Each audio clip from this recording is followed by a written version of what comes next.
Recorded channel में आप सभी का स्वागत है।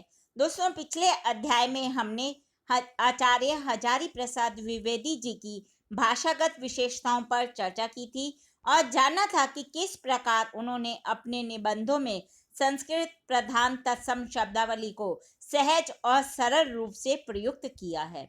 आज के अध्याय में हम इन्हीं की शैलीगत विशेषताओं पर चर्चा करेंगे और जानेंगे कि किस प्रकार द्विवेदी जी ने अपने विभिन्न विषयों के निबंधों में विभिन्न शैलियों का प्रयोग किया है। तो दोस्तों, शुरू करते हैं अपना आज का अध्याय और जानते हैं आचार्य हजारी प्रसाद द्विवेदी जी की शैलीगत विशेषताओं के विषय में। दोस्तों, द्विवेदी जी ने विभिन्न विषयों पर निबंध रचना की है। उनके निबंध विभिन्न शैलियों में लिखे गए हैं। उनकी शैली में आचार्यत्व स्पष्ट रूप से परिलक्षित होता है। उसमें प्रसाद, माधुर्य और ओज गुणों का समावेश है। उनकी मुख्य शैलियां जो उन्होंने अपने निबंधों में प्रयोग की है, उन पर हम चर्चा कर लेते हैं। सबसे पहले है विचारात्मक शैली। उनके गहन गंभीर विषयों के निबंधों में इस शैली के दर्शन होते हैं। दोस्तों, इस शैली की भाषा संस्कृत निष्ठ है और वाक्य रचना दीर्घ है यानी लंबी है। उन्होंने साहित्यिक, सांस्कृतिक एवं धार्मिक निबंधों में विशेष रूप से इस शैली को अपनाया है और गंभीर से गंभीर विषय को भी कुशलता और सुबोधपूर्ण ढंग से प्रस्तुत किया है। एक उदाहरण है जितेंद्रियता चरित्र बल की कुंजी है। जितेंद्रियता यानी कि इंद्रियों को जीतना। अगली है उनकी गवेषणात्मक शैली। इस शैली का प्रयोग उन्होंने संस्कृति, इतिहास, समाज विकास और साहित्य के क्षेत्र में किया।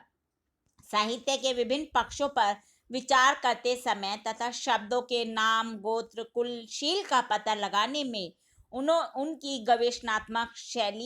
गवेषणात्मकता विशेष रूप से दृष्टिगोचर होती है। अगली है विवेचनात्मक शैली। दोस्तों, इस शैली का उन पर विशेष प्रभाव है, इसलिए यह अत्यंत प्रभावोत्पादक हो गई है।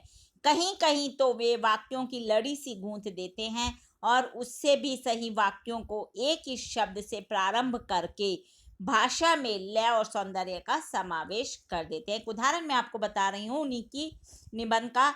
महात्मा जी को किसी ने गोली मार दी। सचमुच ही वे सदा के लिए हमें छोड़कर चले गए थे। सचमुच भारतवर्ष का भविष्य पर कुछ समय के लिए अंधकार का आच्छन्न हो गया था। सचमुच ही हिंदू धर्म के सिर पर कलंक लगा था जो उसके हजारों वर्षों के इतिहास में अपरिचित था। दोस्तों, उनके हर वाक्य गूढ़ होते थे, लेकिन उतने ही वो सरल और सहज तरीके से अपने वाक्यों को प्रस्तुत करते थे। अगली है उनकी भावात्मक शैली। सामान्य जीवन के विषयों के निबंध तथा वैयक्तिक संस्मरण, जीवन व्रत आदि उन्होंने जो भी लिखे इसी शैली में लिखे हैं। भावुकता, सरसता, सहज गतिशीलता, प्रभा और माधुर्य इस शैली में सर्वत्र व्याप्त हैं। स्थान स्थान पर अलंकारों के प्रयोग से उनके निबंधों में उन्होंने और भी रोचकता को बढ़ा दिया है और लेखक की भावुकता हमें उनके जो निबंध है उसमें उमड़ी हुई दिखाई देती है। अशोक के फूल जो उनका काफी प्रसिद्ध निबंध है, उसका एक उदाहरण है, उसे हम जान लेते हैं। कंदर्प देवता के अन्य बाणों की कदर तो आज भी कवियों की दुनिया में ज्यों की त्यों है। अरविंद को किसने भुलाया, आम कहाँ छोड़ गया और नीलोत्पल की माया को कौन काट सका। नव मल्लिका की अवश्य ही अब विशेष पूंछ नहीं है, किंतु उसकी इससे अधिक कदर कभी भी नहीं भुलाया गया है अशोक। बड़े ही सुंदर तरीके से वो अपनी हर बात को शैली में विभिन्न प्रकार की शैलियों में कहते थे। अगली है समीक्षात्मक शैली। द्विवेदी जी ने इस शैली में सरसता और प्रभामयता विद्यमान थी। इस शैली में कोमलकांत पदावली का सुंदर समावेश देखने को मिलता है और जब वे किसी कवि के भाव पक्ष का विश्लेषण करने लगते हैं तो इतनी सरसता उत्पन्न कर देते हैं कि पाठक भाव विभोर होकर उसकी भावधारा में बहने लगता है।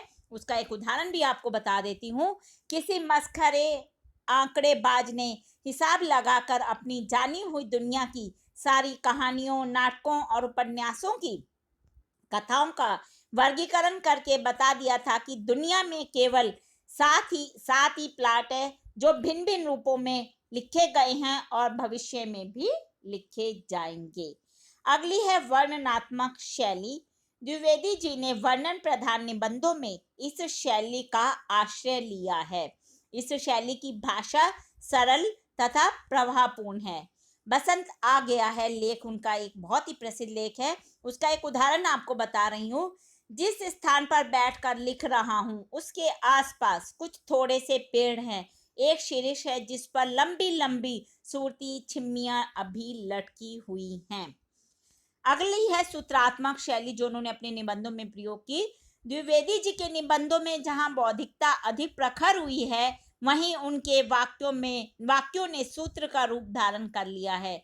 उनके इन सूत्रात्मक कथनों में विलक्षणता और चमत्कार की सृष्टि हुई है। अलंकार शैली। द्विवेदी जी के निबंधों में कहीं कहीं अभिव्यक्ति चमत्कारिक हो गई है। उन्होंने इस चमत्कार को उत्पन्न करने के लिए अलंकारिक शैली का अनुगमन किया है और इससे जो उनके निबंध है वो गद्य काव्य जैसे मनोरम हो गए हैं। अगली शैली है उनकी हास्य व्यंग्यात्मक शैली। द्विवेदी जी चिंतनशील थे, ये तो हम सभी जानते हैं, लेकिन इसके साथ साथ वे बड़े विनोदी और मनमौजी स्वभाव के हैं। इनकी रचनाओं में हास्य व्यंग शैली शिष्ट और संयत है। द्विवेदी जी ने साहित्यकारों और प्रचलित साहित्यिक प्रवृत्तियों पर चुटीला व्यंग करते हुए बड़ी मीठी मीठी चुटकियां ली हैं। वे गंभीर वातावरण के बीच में भी व्यंग की गुदगुदी से पाठक गणों के मन में नवीन स्फूर्ति भरते चलते हैं। तो दोस्तों, ये हमने जाना आचार्य हजारी प्रसाद द्विवेदी जी की शैलीगत विशेषताओं के विषय में। हिंदी भाषा के और भी प्रमुख विषयों पर हम आगे के अध्याय में समय समय पर चर्चा करते रहेंगे। पर दोस्तों, उसको सुनने के लिए आपको मेरे इस चैनल को लाइक और सब्सक्राइब करना होगा। साथ ही दोस्तों, हिंदी विषय से संबंधित कोई भी प्रश्न यदि आपके मन में आता है तो आप कमेंट बॉक्स में मुझसे पूछ सकते हैं। मैं शीघ्र ही उसका उत्तर देने की कोशिश करूंगी। धन्यवाद दोस्तों, आपका दिन शुभ हो।